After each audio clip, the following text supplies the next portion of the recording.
안녕하십니까. 이창학 목사입니다.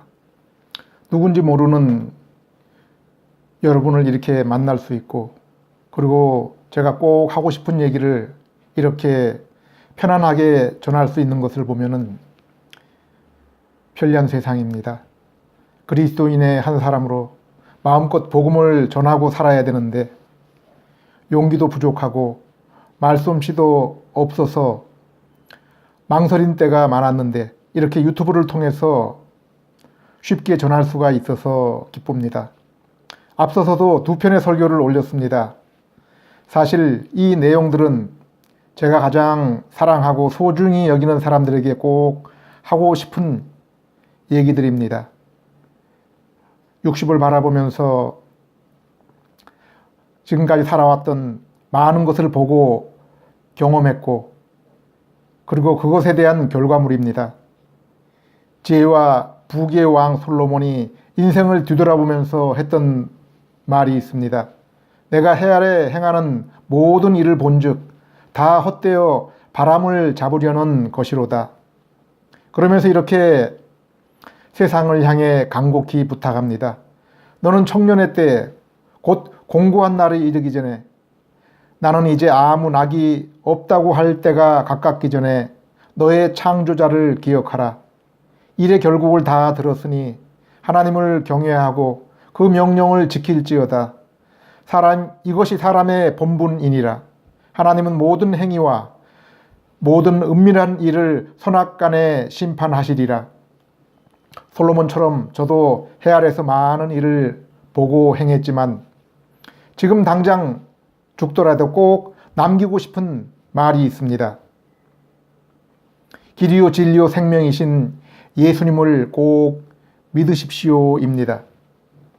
그러면 여러분은 분명히 후회 없는 삶을 살게 될 것입니다. 이 말은 제가 한 말이기에 앞서 성경이 약속한 것입니다. 뿐만 아니라 저도 지금까지 분명하게 이것이 사실임을 저의 삶을 통해 경험하면서 고백하는 것입니다. 이 예수님을 만나면은 그때부터 더 이상 세상을 향한 욕망이나 기대는 없어집니다. 그리고 그때부터 이제 하고 싶은 유일한 일은 예수님을 더 알고 싶고 더 닮고 싶은 마음입니다. 마태복음 13장을 보면은 어떤 사람이 밭에 보화가 감추인 것을 발견하고 자기의 모든 소유를 팔아서 그 밭을 삽니다. 또 진주를 구하는 장사가 극히 값진 진주를 만나서 자신의 소유를 다 팔아 그 진주를 삽니다. 여기에 말하는 그 보화와 진주가 바로 예수님입니다. 고린도전서 1장 21절에 이 세상이 자기 지혜로 하나님을 알지 못하기 때문에 하나님이 전도에 미련한 것으로 믿는 자들을 구원하시기를 기뻐하신다고 했습니다. 사랑하는 여러분, 여러분은 죽었다가 깨어나도 여러분 스스로는 이 보화, 이 진주를 발견할 수 없습니다. 누군가가 그것을 알려주어야 됩니다. 그래서 지금 저는 제가 맛보고 누리고 나서 그것이 너무 좋아서 그 보화 진주를 여러분에게 소개하는 것입니다. 저는 운동을 좋아해서 테니스, 수영을 즐겨했습니다. 또 학창시절에 씨름도 좋아했습니다. 잘한다는 소리도 들었습니다. 바둑도 좋아해서 인터넷 바둑에 많은 시간을 보내기도 했습니다. 여행을 할 기회가 있어서 일본과 중국, 태국 등 아시아 나라들을 방문했고, 그리고 미국을 방문했습니다. 미국에서는 좀 오랫동안 살 기회가 있었습니다. 총각 때는 6개월, 그리고 온 가족이 함께는 7년간 살다가 왔습니다. 책 읽는 것도 좋아해서 넉넉지 않은 생활이지만은 읽고 싶은 책은 꼭 사서 보았습니다. 그만큼 호기심이 많았습니다. 지금도 여전히 시간이 나면 책을 사서 읽습니다.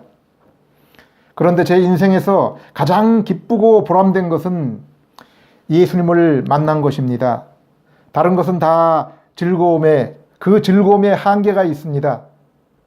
조금 지나치면 부작용이 생깁니다. 그러나 우리 예수님을 믿고 그분과 교제를 나누며 그분을 알아나가고 닮아나가는 데는 후회가 없고 손해가 없습니다. 그리고 그분을 더 알수록 더 깊이 교제할수록 남는 것은 내가 더 거룩하게 되고 흠이 없게 되고 기쁨과 사랑이 넘치게 되는 것입니다.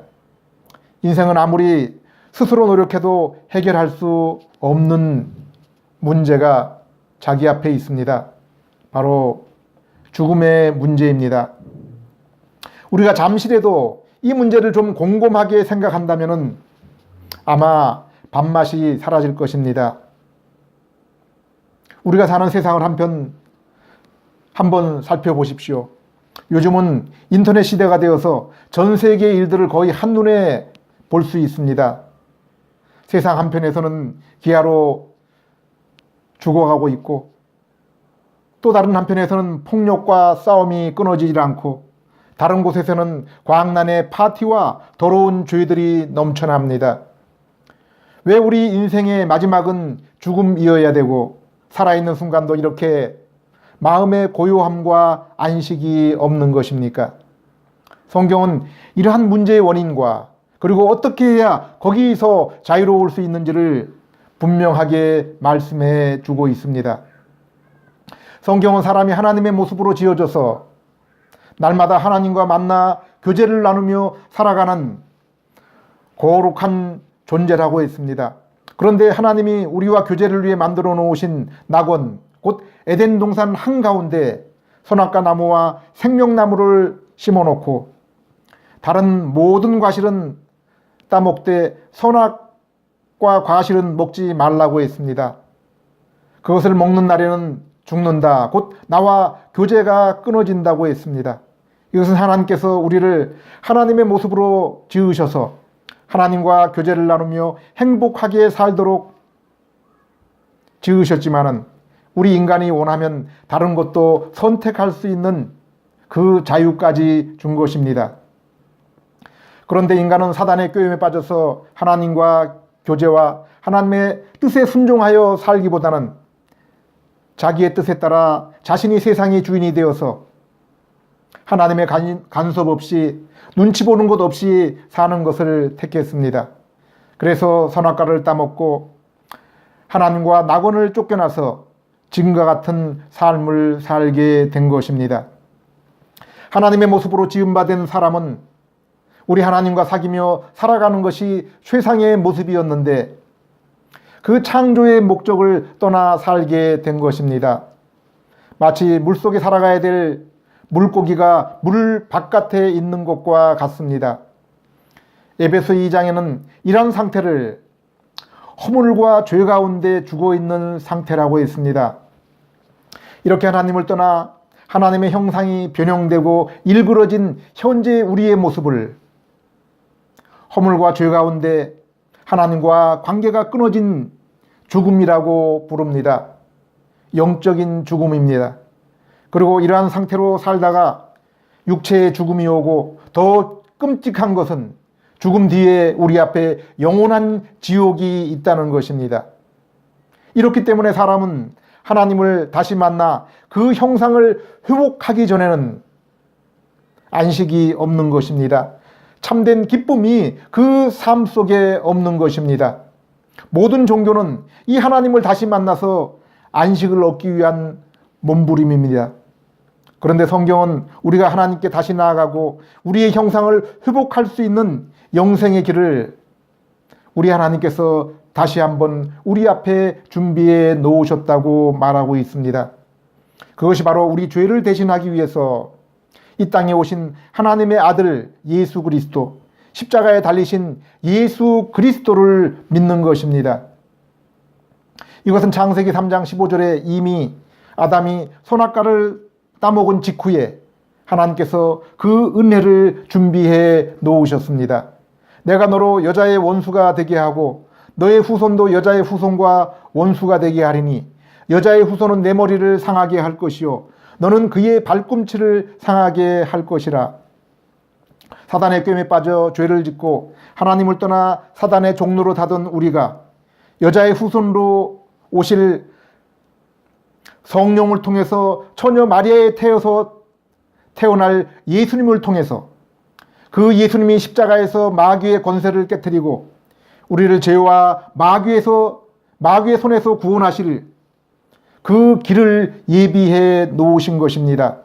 그래서 우리가 우리의 현재 죄로 인한 비참한 상태를 깨닫고 하나님의 아들 예수님을 믿기만 하면은 우리는 하나님의 형상을 회복하며 하나님과 교제를 다시 회복하고 복된 삶을 살며 그 교제 가운데 영원히 살게 되는 것입니다.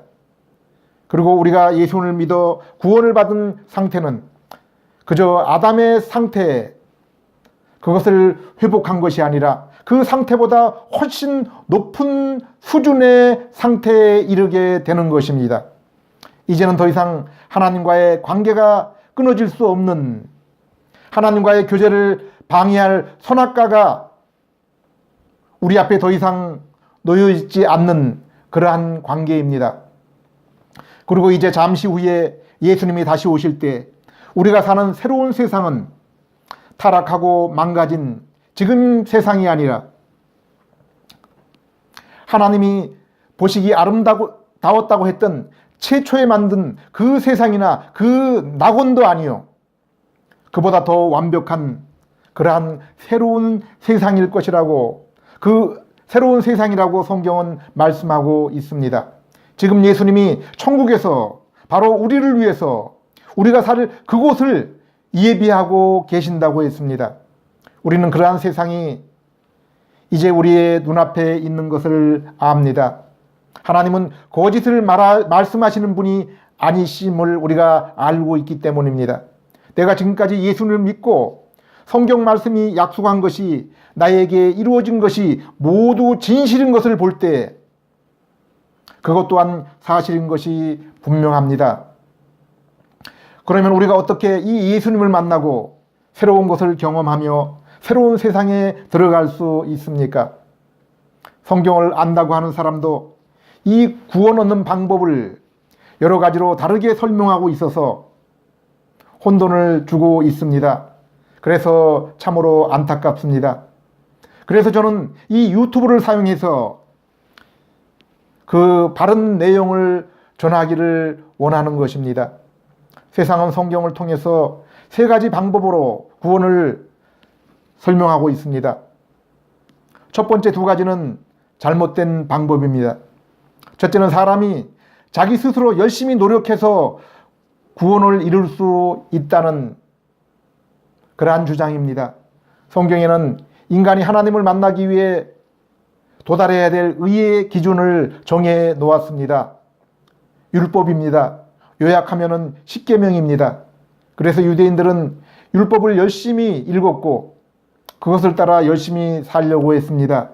성전에서 규정을 따라 철저하게 제사를 드렸고 혹 실수하여 자신이 죄를 지으면 짐승을 잡고 그 피를 성전에 뿌려서 죄사함을 얻으려고 했습니다. 사실 구약 성경에 말씀하고 있는 모든 제사제도와 절기 그리고 규정들은 장차 오실 예수님에 대한 모형과 그림자였습니다.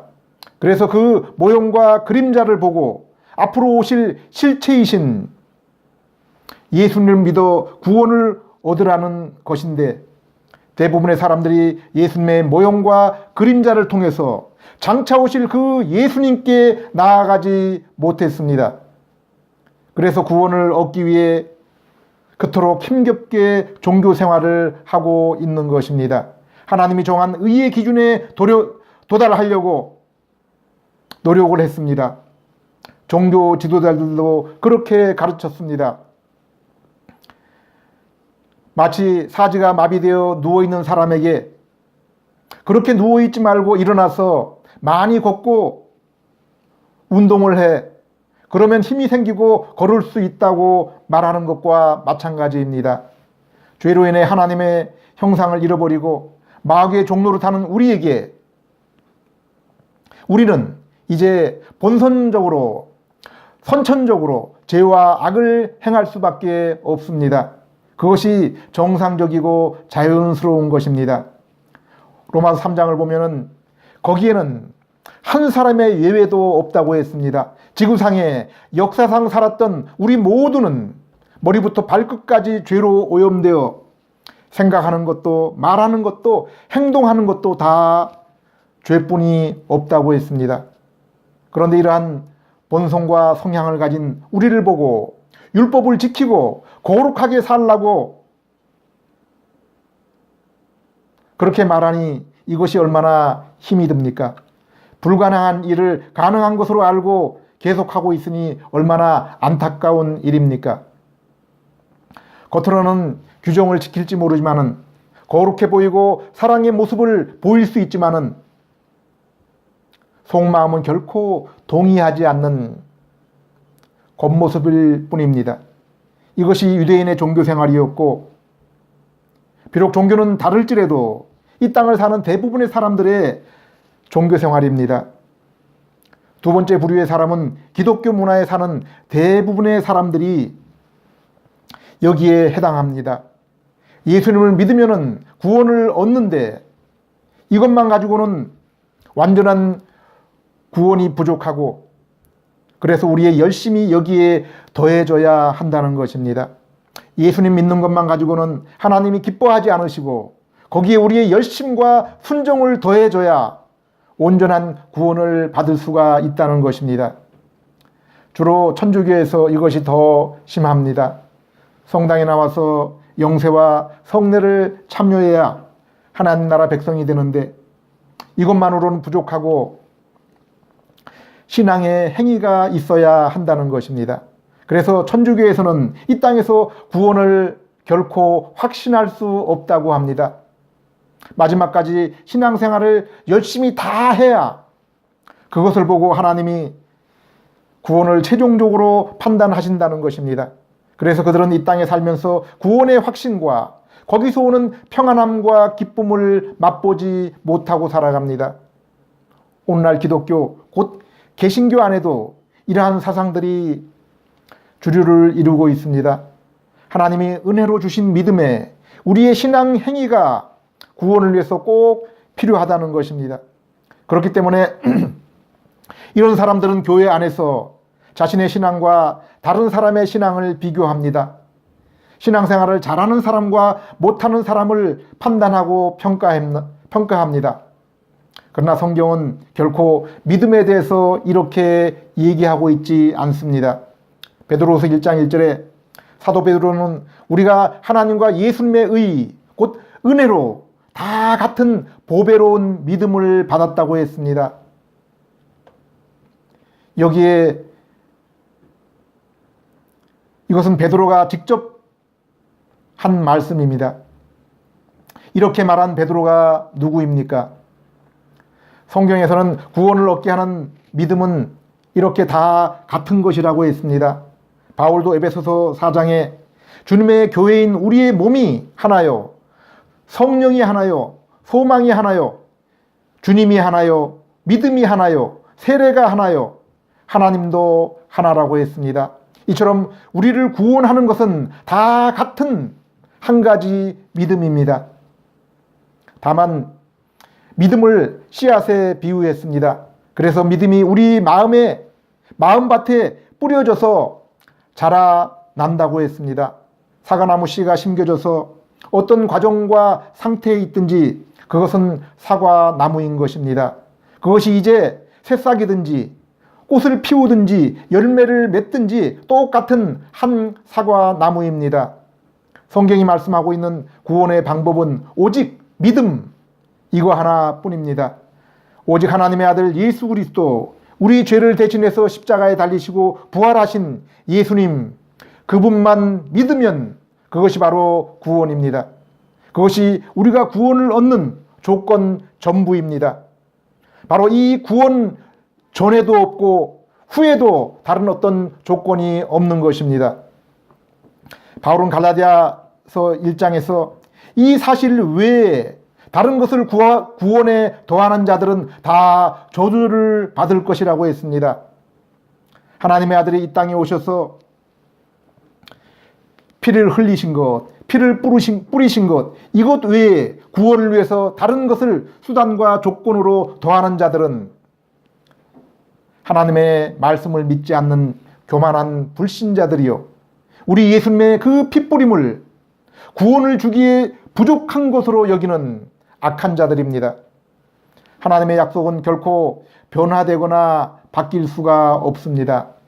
하나님의 아들 예수님께서 우리를 죄에서 구원하시기 위해서 육신을 입고 이 땅에 오셔서 매맞고 수치를 당하시고 십자가에서 피를 흘려 죽으셨는데, 그것만 가지고는 내가 구원받기에 부족하다고 하는 사람은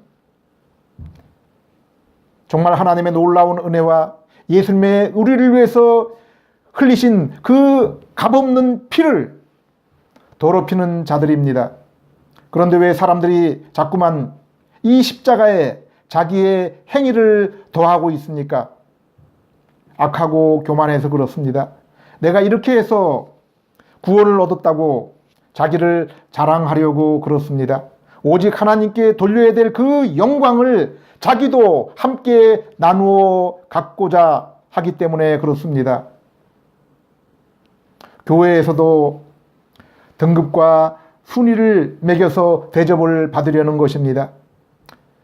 그러나 은혜만 자랑하고 어린아이처럼 낮아지지 않는 자는 아무도 천국에 들어갈 수 없다고 했습니다. 기도에서도 무슨 특권 같은 것은 결코 없습니다. 성경은 너희가 내 안에 있고 내 말이 너희 안에 거하면 무엇인지 구하라, 그리하면 다 이루어 주신다고 말씀하고 있습니다. 악한 자라도, 이 땅에 악한 자라도 자식에게는 좋은 것을 주는데 하물며 하나님 아버지께서 자녀가 떡을 구하는데 돌을 주시겠느냐라고 말씀합니다. 야고보 5장 16절에 엘리야가 기도하니까 하나님께서 응답해 주셔서 3년 6개월 닫혔던 하늘의 문이 열리고 비를 내리게 했다고 했습니다. 그런데 성경은 야고보 사도는 그 엘리야가 특별한 사람이라고 했습니까? 아닙니다. 우리와 똑같은 성도라고 했습니다. 예수님을 믿는 우리 모두는 기도하면은 응답받을 자격이 있는, 우리 하나님 앞에 의롭다고 인정받은 의인들입니다. 기도에 대한 구체적인 내용은 다음 기회에 자세히 말씀드리겠습니다. 바른 신앙을 가진 성도, 성경을 바르게 이해하고 깨달은 분들은 오직 예수님을 믿음으로만 구원을 받는다는 것을 압니다. 신구약 성경은 정확히 이것을 우리에게 말씀해 주고 있습니다. 예수님도 너희가 영생을 얻기 위해서 성경을 읽는데, 성경은 오직 그 영생이 나에게 있는 것을 말씀하고 있는 것이라고 했습니다. 여기 예수님이 말씀하신 그 성경은 바로 구약 성경입니다. 바울도 디모데후서 3장에 성경은 능히 너로 하여금 그리스도 예수 안에 있는 믿음으로 말미암아 구원에 이르는 지혜가 있게 한다고 했습니다. 바울이 디모데에게 말한 성경도 구약 성경입니다. 그런데 오늘날 이제는 모든 예수님의 가르침과 제자와 사도들의 가르침까지 다 포함된 완성된 성경을 가지고 있는데, 그때보다 더욱 확실히 우리에게 구원의 그 방법이 밝혀졌는데 왜 여전히 전과 같은 그러한 일들이 반복되고 있습니까? 마태복음 5장에 저 유명한 팔복이 나옵니다. 예수님은 하늘나라에서 어떤 사람이 복이 있는 사람인지에 대해서 말씀하고 있습니다. 그리고 그 복의 시작을 이렇게 말씀하고 있습니다. 심령이 가난한 자는 복이 있나니 천국이 저희 것이미요. 심령이 가난한 자가 천국을 얻는다고 했습니다. 예수님은 이 땅에 계시면서 자신의 뜻과 자신의 생각을 전하신 것이 아니라 바로 하늘에 계신 아버지의 뜻만을 전했다고 했습니다. 예수님은 하나님이 구약 성경에서 하신 예수님 자신에 관한 그 말씀을 정확하게 우리에게 풀어주셨습니다. 하나님이 성경에서 증거한 것은 모두 아들 예수님에 관한 것이라고 그렇게 말씀하셨습니다.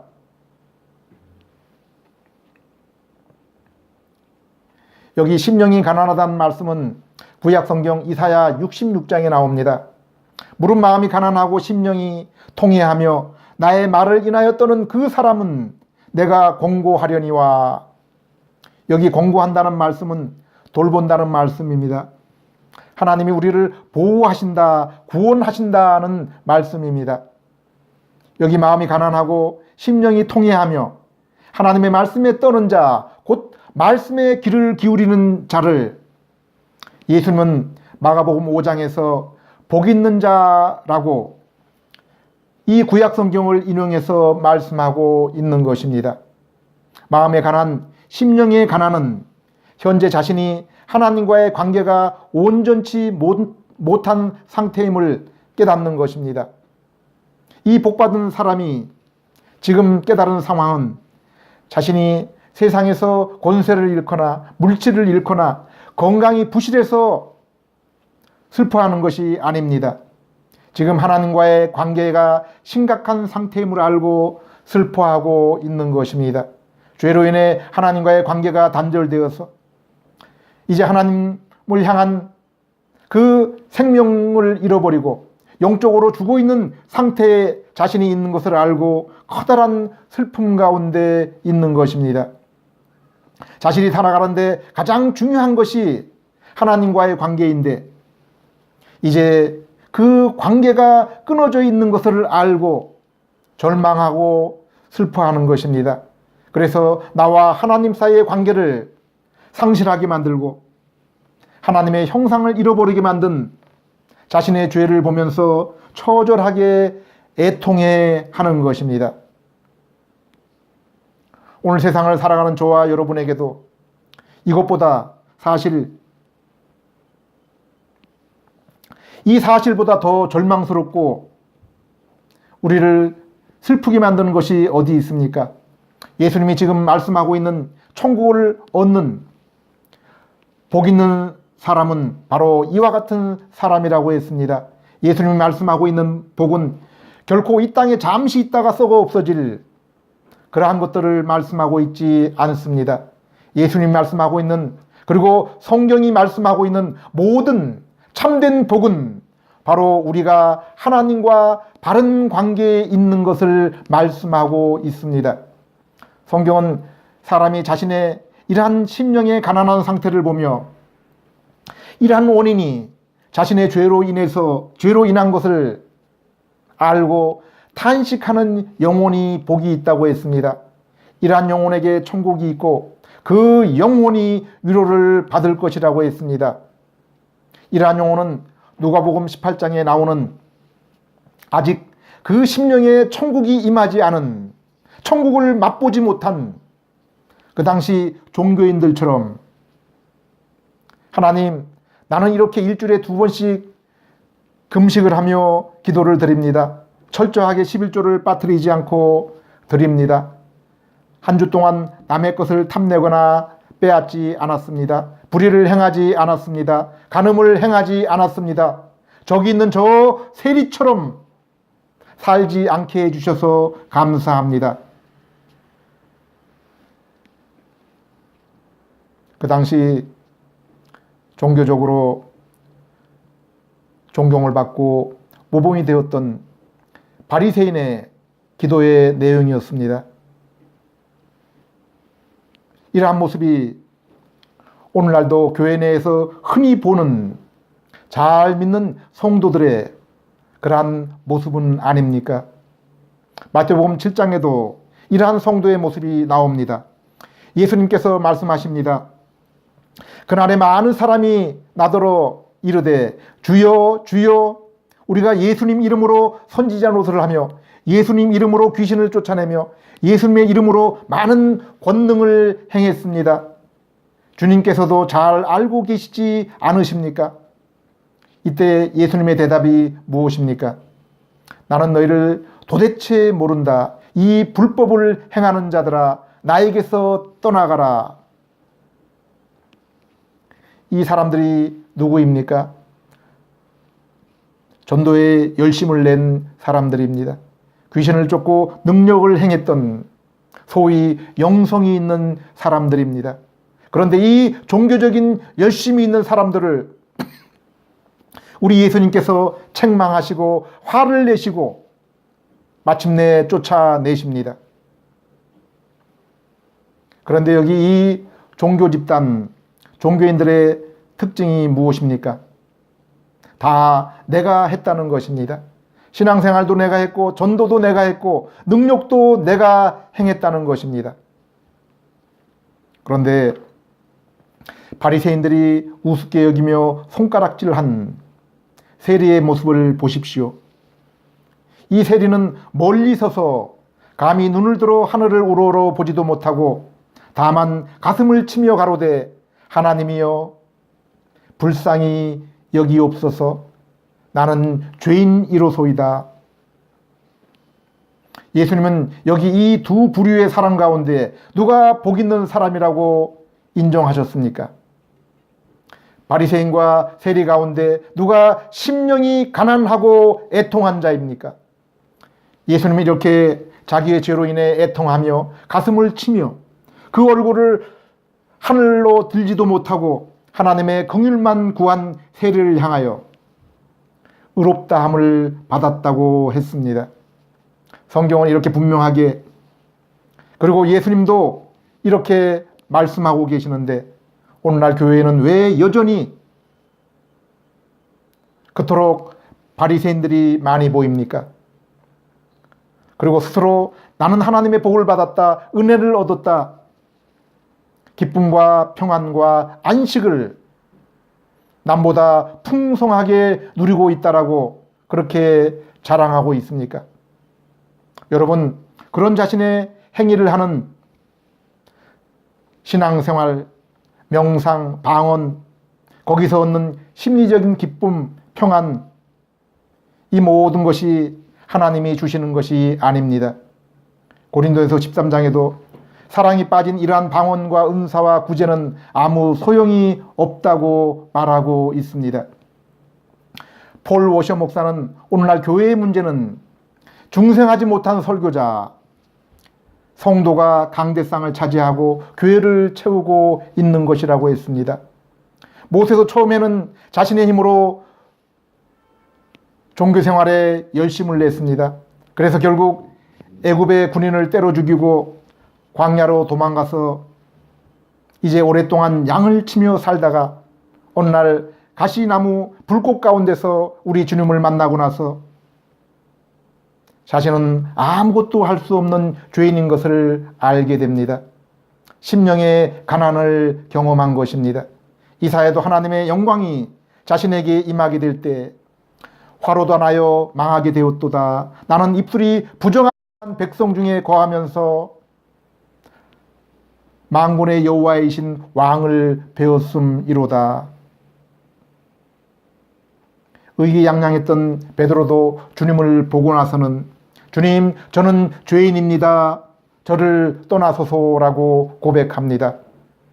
율법으로는 흠이 없는 자라고 자신만만했던 사도 바울도 주님을 만나고 나서는 나는 죄인 중에 괴수다라고 고백을 합니다. 성경은 이렇게 사람의 마음을 하나님이 열어서 그 모습을 보게 하고 죄를 보며 절망하여 하나님께 긍휼을 구하는 상태를 바로 거듭난 상태의 중생이라고 합니다. 물론 우리는 복음을 듣는 순간 성령님께서 이렇게 새 마음, 하나님을 향한 새로운 성품과 성향을 주셔서 예수를 믿게 하시기 때문에 중생의 순간에 우리의 마음의 상태를 경험할 수는 없습니다.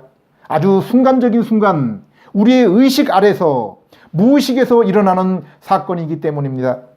그러나 성경은 분명하게 우리가 죄와 허물로 하나님과의 관계가 끊어져서 영적으로 죽어있고 하나님의 형상을 잃어버렸다가 성령을 통해서 우리의 영이 살아나고 하나님의 형상을 회복하고 돌같이 굳은 마음이 부드러운 새 마음이 될 때 복음을 듣고 예수님을 영접하게 된다고 말씀하고 있습니다.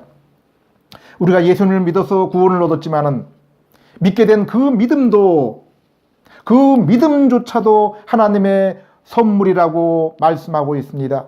죄인인 우리가 우리 죄를 대신해서 십자가에서 이루신 그 예수님의 의를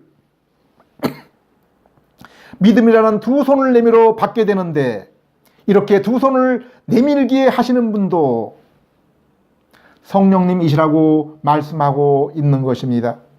그러나 우리는 우리 안에 성령께서 주시는 새 마음을 따라, 새 본성을 따라 우리의 의지로 우리가 예수님을 믿게 되는 것입니다.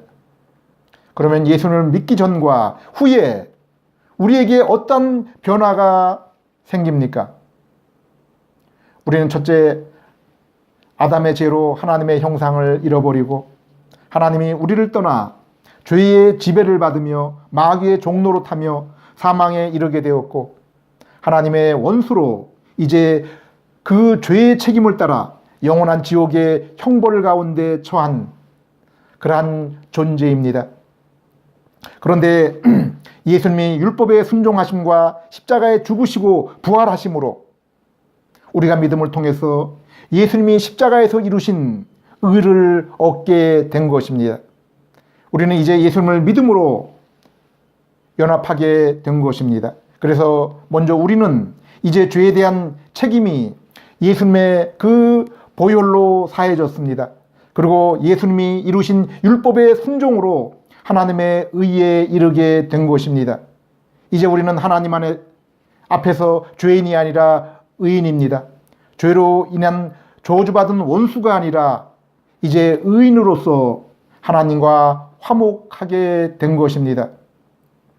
그리고 우리가 예수님과 연합하여 예수님과 같은 하나님의 아들이 되었습니다. 성령님께서 우리 안에 거하시며 우리는 하늘나라를 예수님과 함께 유업으로 얻게 되었습니다. 그리고 우리가 죄를 용서받았을 뿐 아니라 실질적으로 우리 안에 새로운 성품이 심겨져서 이제 더 이상 죄의 지배를 받지 않고 살게 된 것입니다. 죄를 짓지 않고 살 수 있게 된 것입니다. 마치 많은 죄를 일삼고 남을 죽인 사악한 사형수가 왕의 긍휼로 사면을 받아 옥에서 풀려났는데 여전히 그의 마음속에 남아있는 죄의 속성이 없어진 것은 아닙니다. 그래서 왕의 은혜로 사면을 받은 내가 더 이상 죄를 지며 살면 안 되는데 생각을 하면서도 죄의 본성 때문에 죄를 지울 수밖에 없는 것입니다.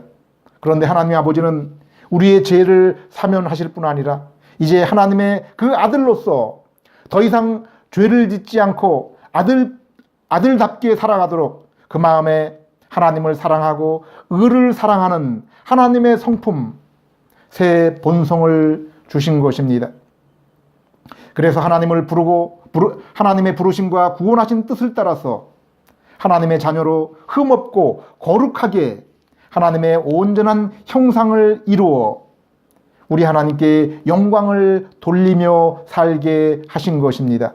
성경이 말씀하고 있는 우리가 하나님께 영광을 돌리는 유일한 것은 우리가 열매 맺는 것, 곧 성령의 열매를 맺어 예수님처럼 거룩한 모습이 될 때 그것이 하나님께 영광이 되는 것입니다.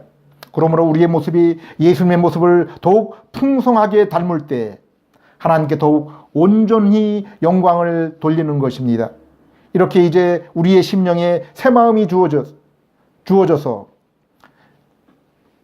아직도 우리의 옛 모습, 옛 본성이 여전히 우리 안에 남아있어서 죄를 쫓으며 세상의 정욕을 쫓으려고 하지만은 하나님과 의를 쫓으려는 새로운 마음, 새로운 본성이 우리의 옛 본성보다 그 힘이 훨씬 강하기 때문에 이제는 죄를 쫓는 것이 아니라 성령을 쫓아 의의 거룩한 삶을 살게 되는 것입니다. 이것이 바로 성도가 이 땅에서 하는 신앙생활입니다.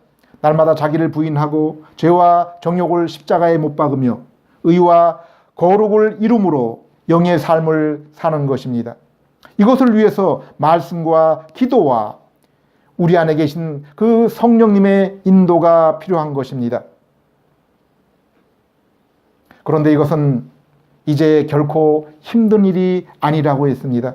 요한복음 15장에 나는 포도나무여 너희는 가지니 너희가 내게 붙어 있으면 과실을 많이 맺는다고 했습니다. 마태복음 11장 28절에 수고하고 무거운 짐진 자들아 다 내게로 오라 내가 너희를 쉬게 하리라. 나는 마음이 온유하고 겸손하니 나의 멍에를 메고 내게 배우라. 그리하면 너희 마음이 쉼을 얻으리니 이는 내 멍에는 쉽고 내 짐은 가벼움이라. 이렇게 예수님은 우리의 생활은 신앙생활은 쉽고 가볍다고 했습니다. 여러분 물살을 따라 수영하는 것과 그 물살을 거슬려 수영하는 것 어느 것이 어렵습니까? 우리는 지금까지 죄의 본성을 따라 죄와 짝하며 살았습니다. 그러나 이제는 하나님을 향한 새로운 본성을 따라서 살아갑니다. 거룩하게 사는 것보다 죄악을 짝하여 사는 것이 이제는 우리에게 물을 거슬러 올라가는 것처럼 힘들고 불편합니다. 그래서 가끔 우리 안에 남아있는 죄의 옛 본성을 따라 잠시 죄의 즐거움에 빠질 때도 있지만은 곧바로 회개하며 돌아오게 되는 것입니다. 그러므로 믿음으로 예수님과 연합한 우리는 이 땅에 살아가면서 점점 더 주님과 같은 거룩한 모습, 사랑의 모습으로 충만하게 되는 것입니다. 이것이 우리에게 이제는 자연스러운 것이며 기쁜 것입니다. 그렇기 때문에 우리는 더 온전한 교제와 동행을 위해서 주님과 주님의 뜻과 마음을 배우기 위해서 성경을 읽습니다. 주님께 더 가까이 나아가기를 소원하며 기도를 드리는 것입니다. 그리고 이제 우리 주님께서 새 땅과 새 하늘, 새 소를 가지고 우리에게 오실 때 우리는 그때 주님과 같은 그 영광스러운 온전한 모습을 입게 되는 것입니다. 이 땅에서도 말씀과 기도와 사귐을 통해서 우리 주님을 더 알수록 우리의 모습이 더욱 주님을 닮는 것입니다. 주님과 더 깊은 교제로 인해서 기쁨이 더하여 지는 것입니다.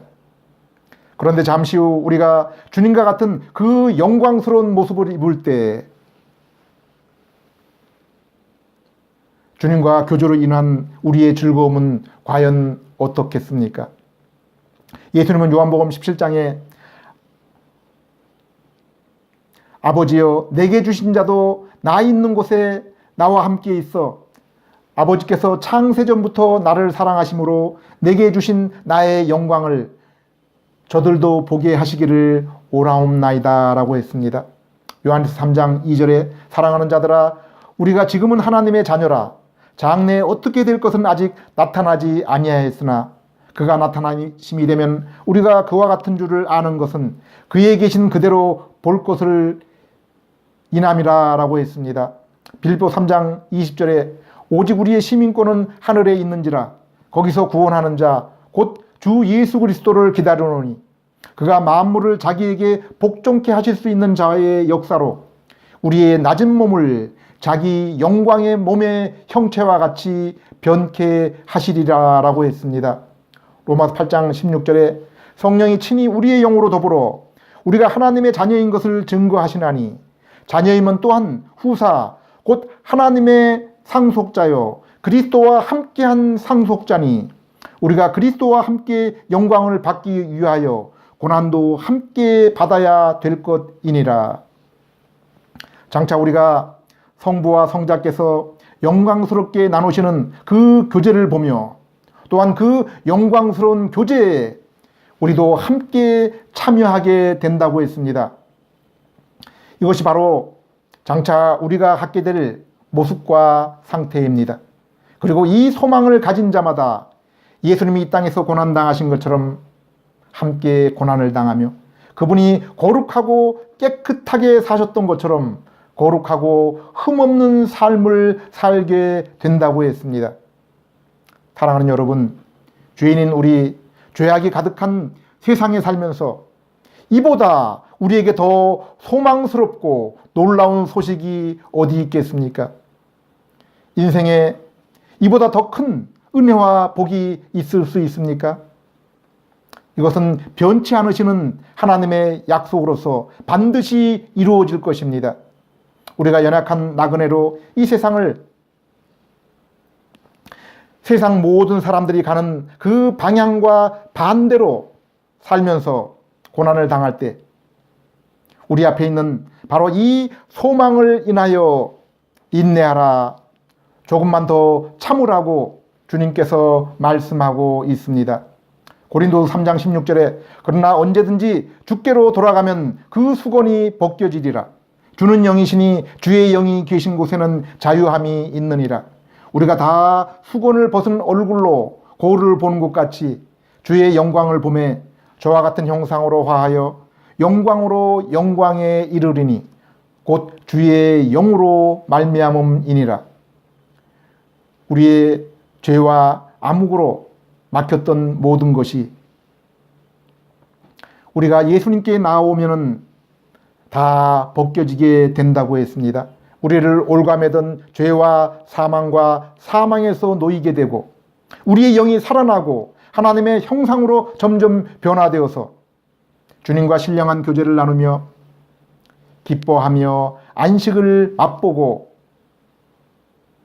살게 되는 것입니다. 그리고 그날이 가까울수록 말씀과 기도에 더욱 열심을 내며 더욱 주님과 교제가 깊어지며 주님의 모습으로 더욱 성숙하게 되어서 그로 인해서 하나님 아버지께 영광을 돌려드리게 되는 것입니다. 오늘 제 가운데 있는 살아가면서 하나님과의 이 관계가 무너짐과 죄를 부끄러워하며 애통하며 가슴치는 영혼에게 이 소식을 통해서 예수님께 나와 하나님의 놀라운 약속에 참여하는 그 복이 임하시기를 하나님 아버지께 기도를 드립니다.